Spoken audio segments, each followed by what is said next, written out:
Uh, dahil ito ay, ang pag-uusapan natin ay values. No?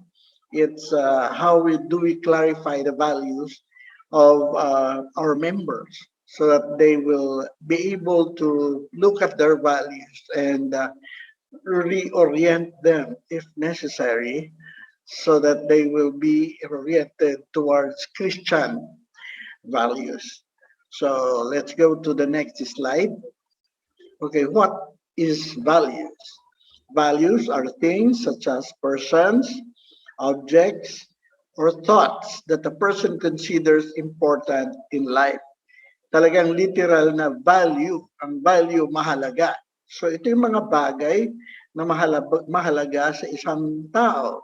And they are also inherent principles that help to guide a person in determining what is right and wrong. Kung ikaw ay bibigay ng isang value judgment, kung ito ay tama o mali, ay yung mga prinsipyo mo ay nakatuon sa iyong mga values. Okay? Next slide.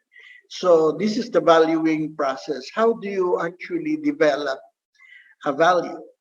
Number one, it is freely and willingly chosen without pressure from others. Dapat yung mga mahalaga sa iyo ay yung pinili ng walang pressure sa iba. Kung ito ay under duress, sabi nila, ibig sabihin, hindi naman ako ang pumili, hindi ka naman malaya na pumili dito, ay hindi mo yan value. Yan ay ipinilit lang sa iyo. Pangalawa, it has other alternatives to offer. Halimbawa, yung value ng honesty, ang other alternative is dishonesty. Ganon. No? Meron talagang alternative. No?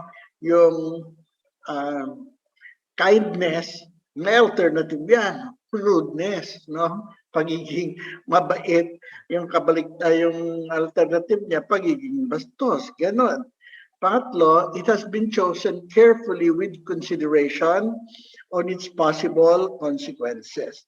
Yung mga values natin, pinipili natin yan kasi ano ang maging resulta niyan sa atin. Halimbawa, kung pipiliin natin magiging honest, no? Yung ang ano niya, resulta niyan ay may integrity tayo kasi honest tayo. Yung maging totoo, no? Ay may consequence yan sa ating pagkatao. Okay? And then number 4, it is well appreciated and prized.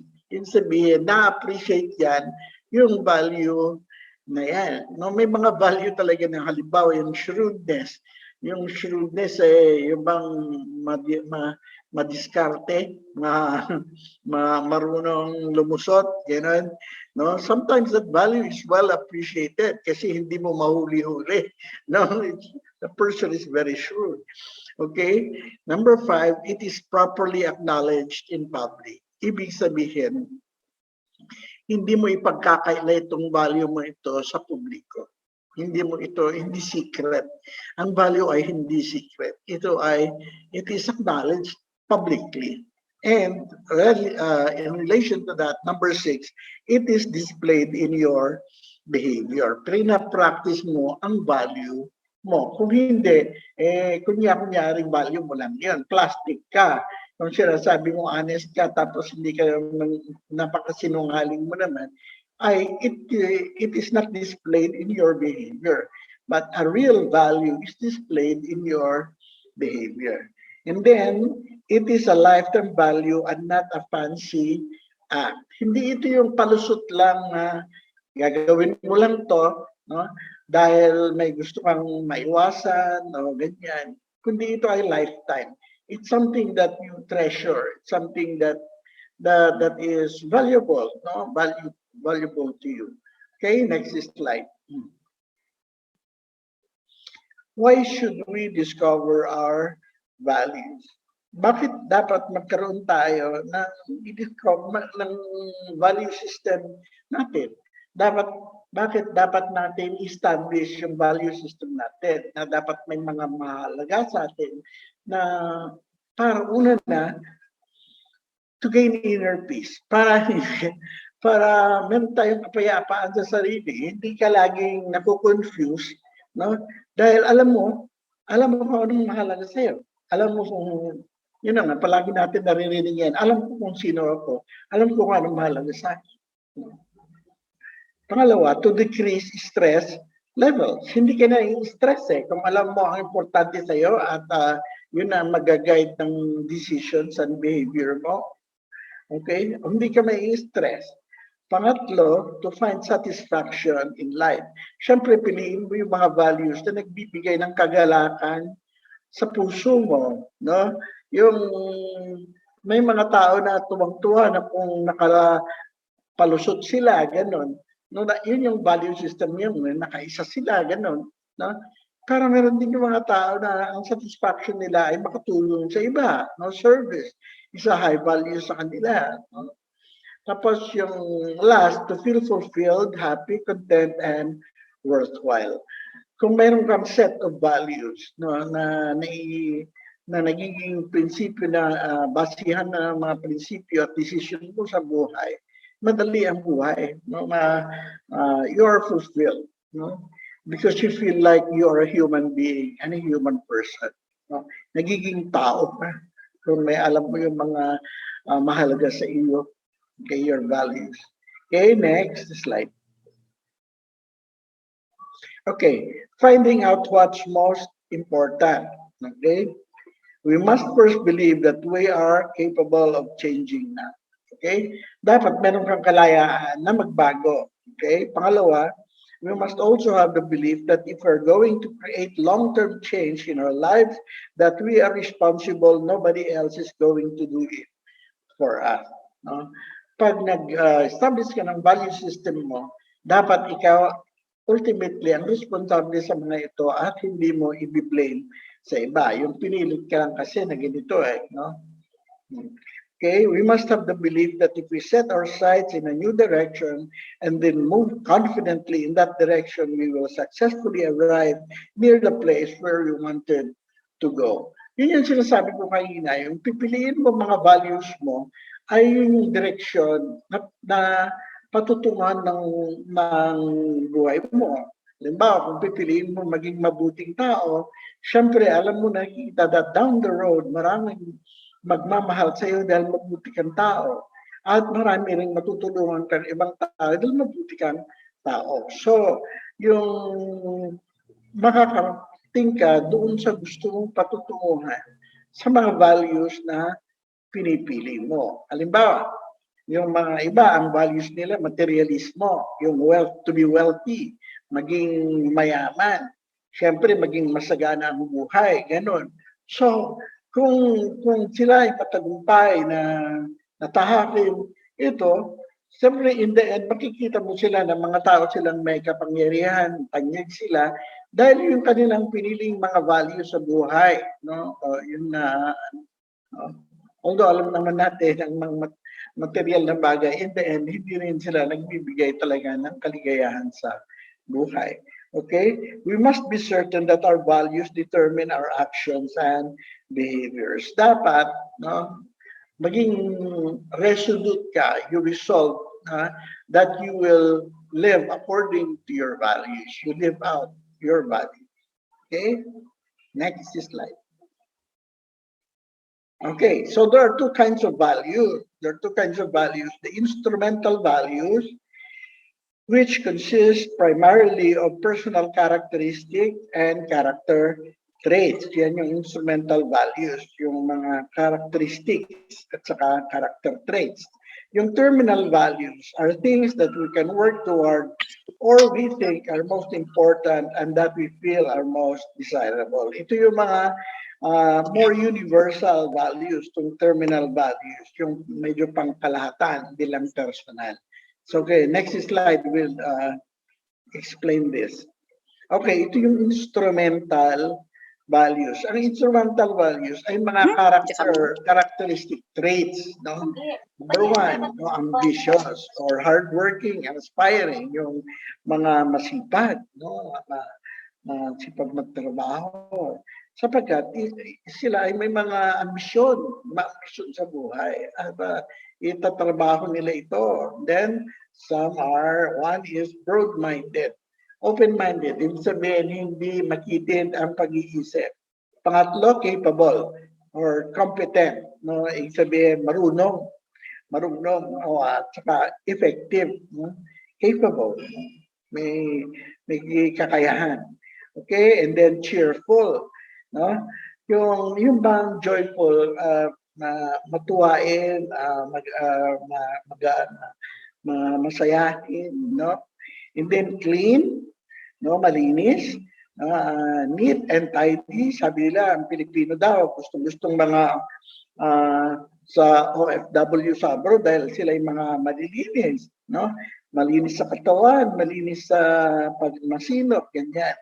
And then courageous. Ito yung mga courageous is a very good characteristic. Yung may matapang ang loob at tumatayo sa kanilang mga pinaninindigan, may panindigan. And then forgiving, mapagpatawad. Mahirap na na value ito, pero malaki ang pakinabang ng isang mapagpatawad na tao. Dahil it gives you inner peace if you're able to forgive. And then helpful, matulungin, working for the welfare of others. No?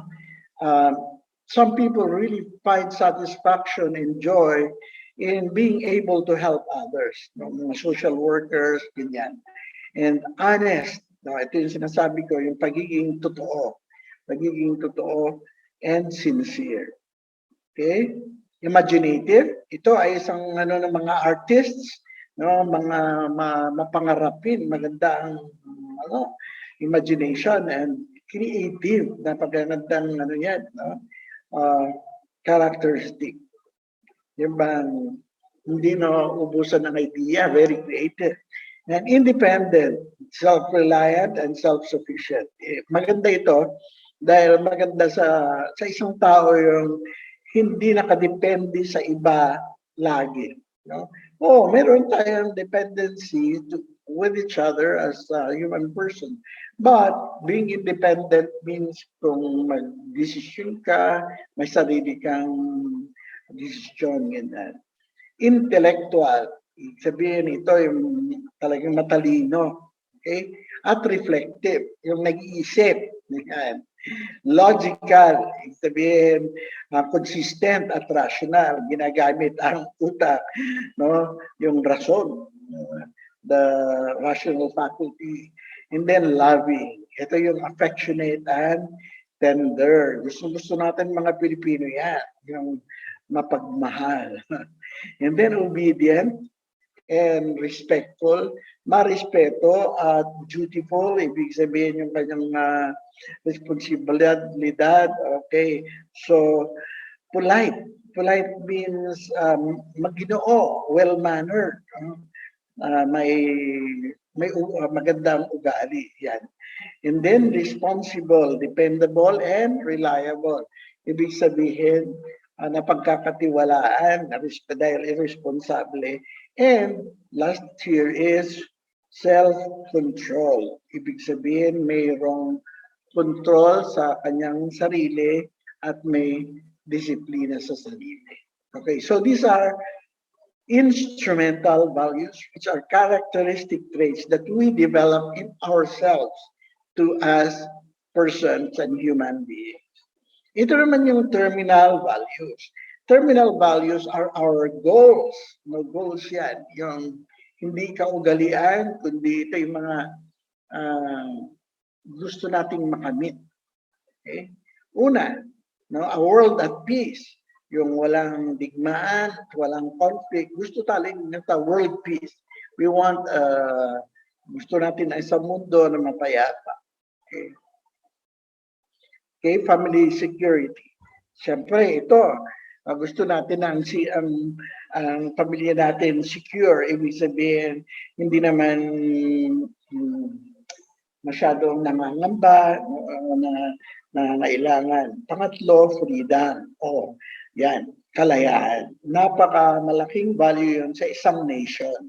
Sa isang nasyon, tayo, ang ating demokrasya. Freedom is the foundation of democracy. Then equality, yung pagiging pagiging pare-parehas, no? Pare-parehas ang pagtingin, equal opportunity, yung parehas ng pagiging tao, no? And then self-respect. Importante ito, yung pagtingin sa sarili. May magandang pagtingin sa sarili, self-esteem. Then happiness or contentedness, yung bang kontento ka sa buhay at meron kang kaligayahan. Wisdom, okay. Wisdom is a mature understanding of life. Hindi lang matalino, kundi marunong sa buhay. Ito yan, wisdom. In the national security, ito ay isang yung from the root word nation, ito ay importante sa isang bansa na ito ay hindi ito natitreten ng ibang mga nasyon. Okay? So there's protection from attack. Lalo sa mga military, mataas na value yan, national security. And then salvation, for us Christians, salvation is a very high value because that salvation gives us eternal life. Okay, sa ating relationships, gusto natin ang true friendship, ang totoong mga kaibigan. Minsan, sabihin natin, ang hirap maghanap ng totoong kaibigan. Pero kung totoong kaibigan tayo, hindi mahirap. Kung totoo kang start with yourself as a true friend, then you'll be able to develop other true friendship. A sense of accomplishment. No? Ito yung sinasabi nilang legacy. Ano yung iiwanan ko sa mundo? No? Ano yung magiging mission ko na matatapos ko sa aking buhay? A lasting contribution. No? And then, inner harmony, yung walang conflict sa aking sarili, freedom from inner conflict, no? Comfortable life, no? Lahat natin siguro, gusto naman natin ang buhay natin, hindi yung mahirap na buhay, kundi comfortable naman. And then mature love, yung sexual and spiritual intimacy. Importante yung merong yung pag-ibig na kumbaga mature, hindi yung childish na pag-ibig o papila, kundi mature. And then a world of beauty of nature and the arts, no? Yung meron kang appreciation for the beautiful. Yung mga magagandang bagay, mga bulaklak, kahit mga magagandang dilag, yung magkagandahan ng kalikasan, ganyan. And then pleasure, an enjoyable leisurely life. Siyempre, lahat ng tayo gusto mapaminsan-minsan may good time naman. No? Yun. So pleasure. Sometimes you go on a pleasure trip, no? Siyempre, no? Okay, and then social recognition. Marami ito nagkikrave nito, kaya tayo nag-i-involve sa social media para ma-recognize naman tayo, kung sino tayo. May respect and admiration. Okay? And then, an exciting active life, exciting life. Gusto rin natin yung, hindi naman yung life na boring. Gusto naman natin yung may adventure and excitement ang ating buhay. Okay, so those are terminal values. Next slide. Now, yung universal values ito ay mabuti para sa lahat and those that are valued by all human beings. Sana all, due to intrinsic nature of these values by virtue of our being human beings. Halimbawa, the value of life, syempre, no? The value of love, the value of faith. These are all universal values. Para bang hindi tayo mabubuhay kung wala ang mga ito. Okay? And then we have our cultural values. Tayo mga Pinoy, may mga social norms, religious beliefs, and other environmental situations that a group of people find themselves in. Tayo mga Pinoy, palibasa mga isla ang Pilipinas, no? Kailangan kung pupunta ka sa ibang bansa, kailangan mong mag-fly o magbarko, no? May mga values tayo na affected because of that, no? Like halimbawa, yung family solidarity ay napakalaking value sa atin, yung mga pamilya. Kasi in the end, sa pamilya ko pa rin tatakbo. And then, ito yung diniscuss natin earlier, personal values. Yung those who are worthwhile to particular individual will differ from person to person. Ito yung instrumental values natin na kanina diniscuss natin. Okay, we go to the next slide. Where do our values come from? Saan ba nanggagaling yung mga bagay na mahalaga sa atin? Yung bang, okay? Malaki sa atin, ang una, galing sa pamilya natin. Kung halimbawa, we come from families that are mahalagang unity, okay, yung value natin na yun, very important. May mga pamilya naman na broken home, kung minsan yung survival, yung bang importante yung mag-survive ka, mabuhay ka, no, yung galing din yun sa pamilya, no, yung the will to survive, no? Ganyan. Tapos, and then of course, we go to our teachers, yung mga teacher natin mula sa pag-aaral natin mula sa preschool hanggang sa college, even postgraduate, yung mga teachers natin. Naku, may mga values na i-instill sa atin. Una na, value of honesty, the value of excellence, yan dapat, the value of competence, ganyan.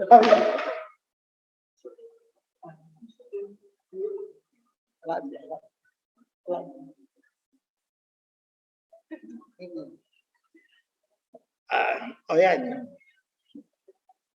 So pagkatapos ng teachers natin sa public, sa schooling natin, ito yung mga friends natin.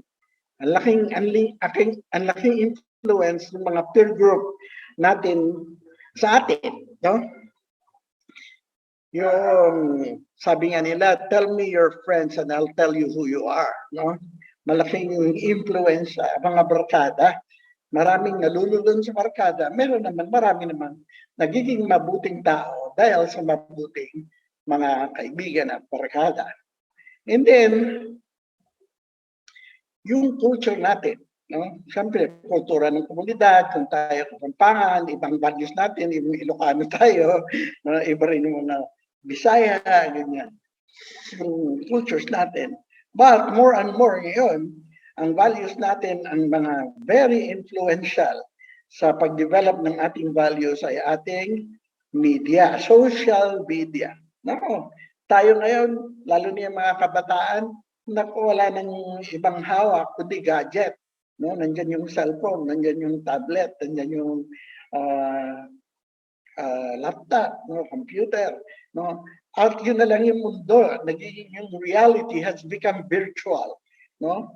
Ibig sabihin, ang katotohanan ay parang nanggagaling na sa hindi na sa environment, kundi doon sa social media. And therefore, we should be very aware, no, that all these other factors, no, are influence the way we develop our values. Okay, next slide. Now, because we're Filipinos, ito na yung cultural values natin, no? Ito ay galing sa isang research na ng moral recovery program. At ito yung main strengths daw ng Pilipino. Una, ability to survive. Tayo ay resilient. Ibig sabihin, parang yung kawayan na pag may bagyo, magbebent. Pag tapos ng bagyo, tatayo na naman. Hindi tayo malupig na madaling mayupi o malupig. Okay? Pangalawa, pakikipagkapwa-tao. Importante sa atin ang smooth interpersonal relations. Yung maganda yung ating mga relationship. Hindi tayo mapakali kung meron tayong mga kaaway. Family orientation. Okay, importante sa atin ang pamilya. No? Siguro ma-appreciate natin nga na in the end, no, yung pamilya ay sila pa rin. Kahit ano pa nangyari sa buhay mo, ang babalikan mo pa rin, pamilya. And then, the joy on humor. Tayo mga Pilipino daw marunong tumawa at may napakalakas yung sense of humor natin. Pag tayo ay natapilok, tayo pa yung unang tatawa, tayo pa tatawanan natin ating sarili. Sometimes, we even laugh at our own mistakes. We have such a high sense of humor. Magalakin tayong mga tao. And then, this is sabi nila, ang Pilipino talaga, flexibility, adaptability, and creativity. These are our values. Yung bang madali tayong mag-adjust sa mga sitwasyon. Kaya nga yung mga nag-iibang bansa ng mga Pilipino, ang dali nilang matututo sa gawi at kaugalian ng ibang bansang pupuntahan nila because we are flexible. And then, hard work and industry, kilala tayo sa pagiging masipag. Yan ba, kung may gusto tayong makamit, ito ay pagsisikapan, masikap tayo. And itong last na nakalagay dito is faith and religiosity. Tayo ay mapanalangin. Kung linggo ng umaga noon, nung hindi pa pandemya, pag ako ay nagta-travel, pag umaga ng linggo, nakikita ko ang daming tao on the streets going to church. Mapanalangin tayo. Siguro yung isa yun sa mga secrets natin sa ating ability to survive because of our faith and religiosity. Okay. Now, next slide. Papunta naman tayo sa ating weaknesses. Ito naman yung mga kahinaan natin na values, yung mga values natin na hindi kagandahan. Una na yung extreme personalism. Masyado tayong pinipersonal natin lahat ang bagay. Kahit hindi naman personal yung halimbawa, may mga nakarinig ng sermon, sasabihin ng pinapatamaan ako. Kahit si pastor, wala namang ganung intensyon. Kaya lang, dahil siguro na natatamaan, kaya pinipersonal. Pati yung mga bagay-bagay na pinipersonal din na hindi naman talaga kailangang maging personal. Okay? And then, extreme family centeredness. Okay? Extreme family centeredness. Kuminsan, over naman yung ating, ang tawag dyan, dynasty, no? Para bang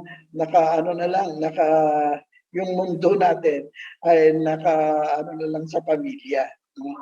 Okay? And then, the lack of discipline, kulang ng disiplina, kuminsan yung Pilipino mapangarapin, pero kuminsan kulang ng disiplina upang abutin ang pangarap. And then, this is also related to that, yung passivity and lack of initiative. Kulang ng porsige, no? Yung diskarte, kulang ng diskarte. And then, ito rin, kanya-kanya syndrome. Kung minsan, ayaw natin magtulungan sa isa't isa dahil siyempre, ayaw natin na malamangan tayong iba and kanya-kanya na lang. No? And itong last, lack of self-analysis and reflection. Kung minsan, yung naririnig natin lagi na, hindi ka kasi nag-iisip, hindi mo pinag-isipan yung direksyon ng gusto mong tahakin. At yan, ginawa mo yan, pabugso-bugso or very impulsive na walang hindi nag-analyze. Okay, go, next slide. How do we develop our personal values? Ito yung tatlong questions na magbibigay sa atin ng direction sa pag-develop ng values natin. Una, what is most important to me in my life? Ano ba ang mga pinaka-importante sa akin sa buhay? Okay? Napaka-personal na tanong yan, pero iba-iba ang sagot dyan. Halimbawa, no? Paglistahin ka ng 10 na bagay from the most important to the least important 1 to 10, ano yung mga bagay nandyan sa listahan mo na gusto mo that are important in your life. Okay? What are three things that you would like to do or achieve or become before you die? Ano yung mga gusto mong makamit bago ka mamatay? Una na, yung iba, gusto magkapamilya. No? Yung iba naman, makasulat ng libro. Yung iba naman, magkaroon ng apo, ganyan. No? Or yung iba naman, makita ang mundo, tour around the world. Ganyan. No? You'll be able to travel. And then what are three things that you would like to do or accomplish within the next 3 years? Ano yung mga priority na gusto mong gawin? No? Halimbawa ako, magsi-17 na ako, ano ba gusto mong gawin? O, siguro prepare for retirement. Isa na yan na gusto mong gawin. Of course, yung secure yung financial support for my retirement years, mga ganyan, no? So and of course develop long-lasting friendships. So yan, next slide.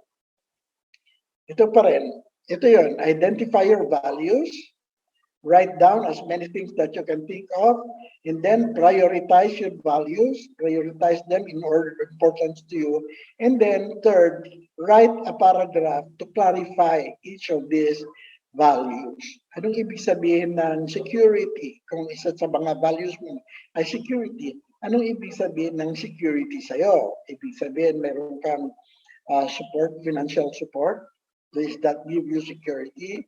Or meron kang mga lasting and true friendships, yan ba ay isang support sa'yo? So ilagay mo yan sa number 3.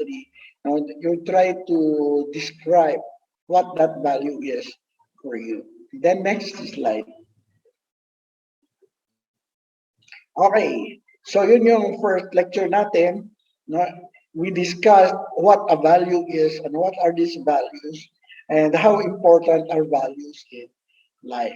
Ngayon, yung second part ng lecture natin ay how do we develop a Bible study on values clarification. Yan. So, pupunta tayo doon.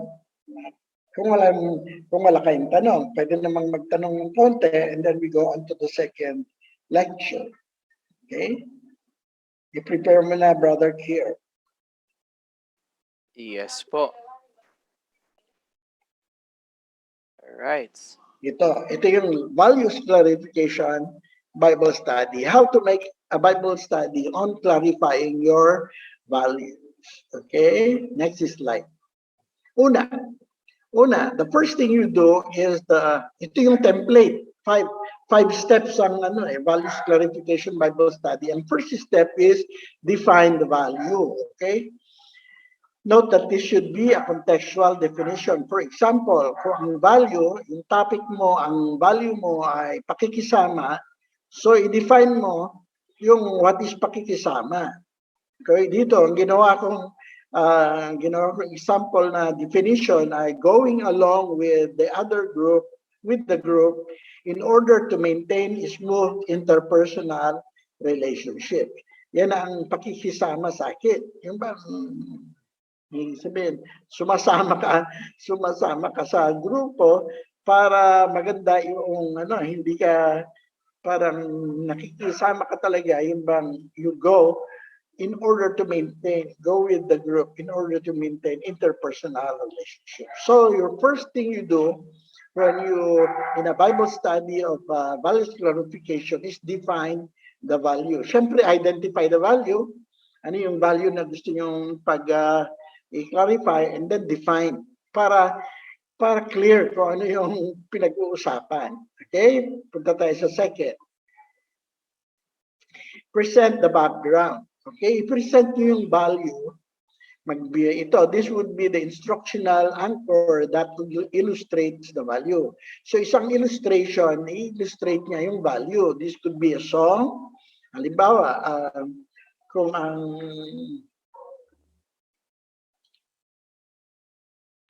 gusto nyong value ay pagmamahal sa bayan, pwedeng ang ang illustration nyo ay isang song na bayan ko, yung ibon mang may layang lumipad, ganyan, no?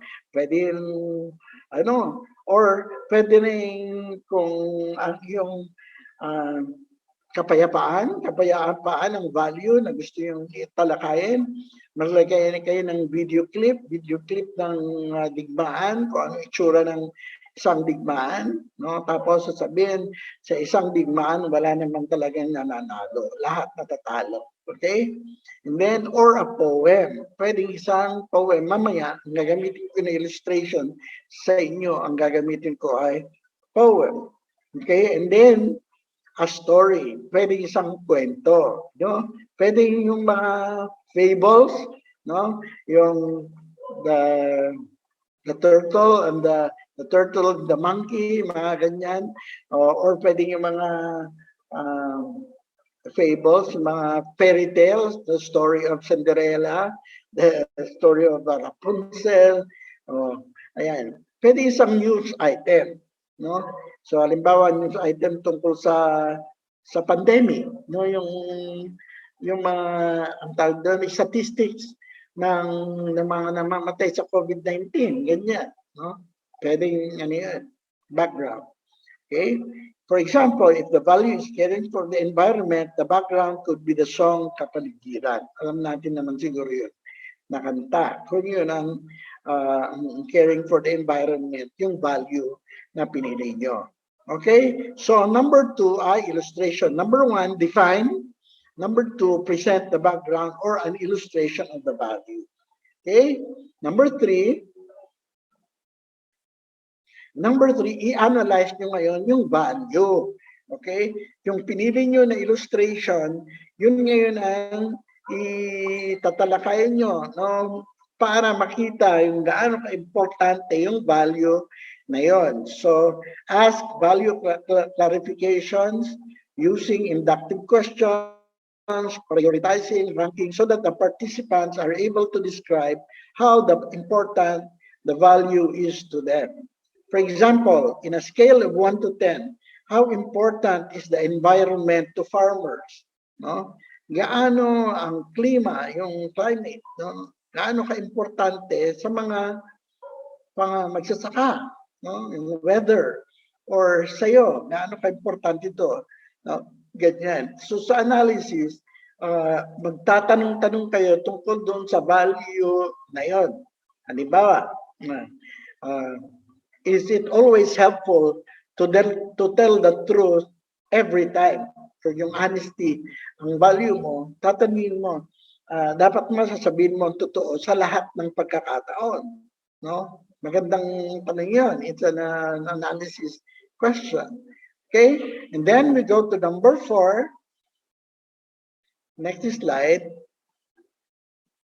Yung number 4, synthesis, ito yung mag-aaral ka ngayon, you present biblical passage. No? Ano ngayon ang sinasabi ng Biblia tungkol sa value na yan? And then, you ask inductive questions. Okay? Ask inductive questions that would synthesize the value with a biblical perspective. In the light of biblical perspective, how many participants hold the value at hand? Okay. Kung ilalagay mo sa scrutinize the value from the perspective of the Bible, ano ang sinasabi ng Biblia patungkol diyan? Okay? Halimbawa, rejoice in the Lord always. Again, I say rejoice. No? Kung yung value ay tungkol sa joy or kagalakan, pwedeng yung isang biblical perspective is rejoice, listen, or rejoice in the Lord always. Again, I say rejoice. Or kung ang value nyo ay pag-ibig, no? Yung love chapter ng Biblia, no? Yun. Maraming sinasabi yun tungkol sa pag-ibig, no? Yung what is love what is love and what is not love. No? Yun, nandun sa 1 Corinthians 13. Okay? And then go on to the fifth step, a resolution. Suggest guidelines in upholding the value. Pagkatapos na na-discuss niyo yung value na in the light of biblical text, then magbibigay ko ngayon ng paano mo ngayon ipapractice yung value. No? Paano mo na ngayon isa sa pamuhay yung value na napili nyo. For example, if the value is punctuality, some guidelines would be, una, time is gold. Two, time wasted cannot be recovered. Kaya maging punctual ka, no? Sapagkat ang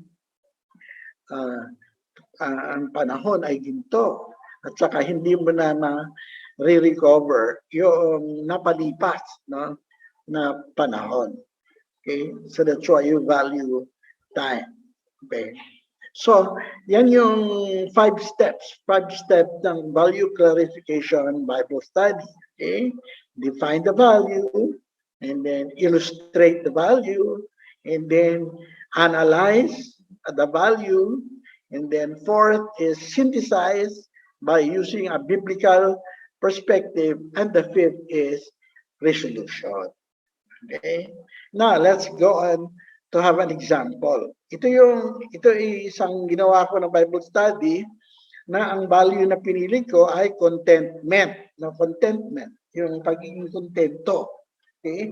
So ang definition, number 1, ang definition ko ay contentment is being satisfied and happy with what you have. Yun yung aking definition ng contentment. No? Pagiging satisfied at happy sa kung meron ka.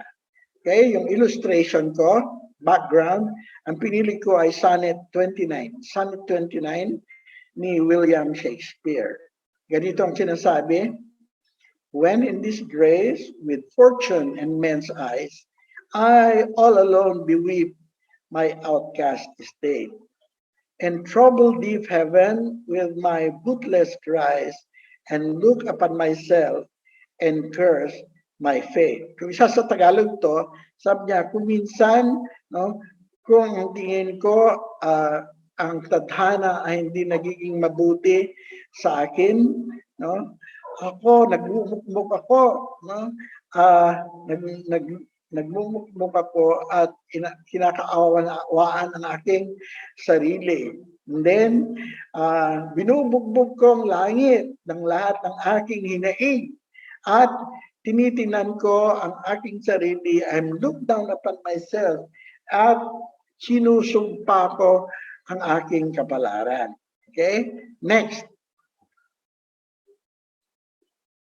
Wishing me like the one more rich in hope, featured like him with friends possessed, desiring this man's art and that man's scope, with what I most enjoy, contented least. Sa aking pagmumukbok, sabi niya, ako'y nangangarap ako sa mga mas mayaman ng pag-asa. Tinitingnan ko yung mga na-feature, yung mga mas tanyag na tao, yung mga taong maraming kaibigan. Tinitingnan ko yung mga maraming na-achieve this man's art at may mga kapangyarihan. At ikino-compare ko sa aking sarili, hindi ako nakukontento. Okay? Yet in these thoughts, myself almost despising. Haply I think on thee, and then my state. Sa gitna ng aking pagmumuni-muni, ng aking pagkakamuhi sa aking sarili, naalala kita at ang aking kalagayan. Like to the lark at break of day arising from sullen earth, sings hymns at heaven's gate. Naalala ko yung ibon na sa pagbuka ng araw ay kumakanta sa gates, no, ng langit. For thy sweet love remembered such wealth brings, that then I scorn to change my state with kings. Pag naalala ko ang tamis ng inyong pag-ibig, anong wealth, kayamanan ang aking nakikita, and at hindi ko na ipagpapalit ang aking kalagayan kahit pa sa mga hari. Okay. Pag ako naalala ko kung gaano katamis ang pag-ibig mo sa akin, anong kayamanan ang idinudulot nito, at hindi ko ipagpapalit ang aking kalagayan sa mga hari. Okay? So that's the background, that's the illustration of contentment, no, na pinili ko. Now, punta tayo sa analysis. Let's ask questions on the background. Okay? One, the first, the poet weeps in self-pity and curses his fate when he is not as fortunate in the eyes of others. Okay? From a scale of 1 to 10, with 10 as the highest, how content are you with what you are and have at this time? Okay? Sa isang scale ng 1 to 10, ito kasing poet, no? Itong sumulat ng poem na to, si Shakespeare, ay tinitingnan niya para bang yung kanyang sarili, nagsi-self-pity siya. Ikaw, no? From a scale of 1 to 10, gaano ka kontento sa kalagayan mo at yung meron ka ngayon? Okay? So that's a clarification question. Pangalawa, in his state of discontent, what does the poet wish for himself? Okay? Ano yung mga gustong makamit? No? Sabi niya kasi para bang hindi siya kontento sa kanyang kalagayan, nag-self-pity siya, itong poet na to, ano ba yung gusto niyang, sino yung nakikita niya na gusto niyang magkaroon siya? Okay? Kagaya nito. Wishing me like to one more rich in hope. Sana mas mayaman ako sa pag-asa. Tapos sana magkaroon ako ng katanyagan kaya ng iba. Sana magkaroon ako ng mga kaibigan kagaya ng iba. Sana meron ako ng kakayahan yung man's art, no? And man's scope, ibig sabihin mas malawak ang teritoryo ko, no? Kagaya ng iba. Okay? Yan yung the poet longs for. Okay? Then, next slide. What are the things that would make you feel content? Okay? Ano yung mga bagay? Kasi values clarification to, kaya kailangan yung mga personal na tanong. No? What are the things that would make you feel content? Ano yung mga bagay na magkukontento, magbibigay ng content, magkukontento sa'yo? Tapos, would these things define your happiness? Itong, kung makabit mo ba ang mga ito, magiging masaya ka. Okay? Of course, because this is a Bible study, they would discuss, they would, of course, share their answers to these questions. And then the poet suddenly despises himself for being discontented. How did the lark singing change his perspective? No? Suddenly, yung poet ay nabulaga noong naalala niya yung ibon na sa pagbuka ng liwayway sa isang bagong umaga, ang unang ginagawa ay kumakanta sa pintuan ng langit. Okay? What does the poet realize as more valuable wealth? Ano ba ang nakita nitong poet na ang totoong kayamanan? Okay? And how would God's sweet love make you feel richer than kings? Paano ang matamis ng pag-ibig ng Panginoon ay magbibigay sa iyo ng feeling na mas mayaman ka pa sa mga hari? Okay? So those are analysis from the background, Sonnet 29. Okay, then let's go to the fourth movement. Read together Philippians 4:10 to 13. Ito yun, kinopia ko na. I rejoice greatly in the Lord that at last you have renewed your concern for me. I am not saying this because I am in need, for I have learned to be content whatever the circumstance. I know what it is to be in need, and I know what it is to have plenty. I have learned the secret of being content in any and every situation, whether well fed or hungry, whether living in plenty or in want. I can do everything through Him who gives me strength. So ito yung Bible text natin. Next slide. Sabi natin, gagawa tayo ng mga questions to clarify the biblical perspective. Una, where do you think Paul discovered the secret of contentment? Saan na-discover ni Pablo ang sekreto ng pagiging kontento? Okay? Siguro, alam natin, sabi niya, alam ko kasi paano magutom. Alam ko rin ang paano masarap ang kinakain. No? I know I know life from both sides, no?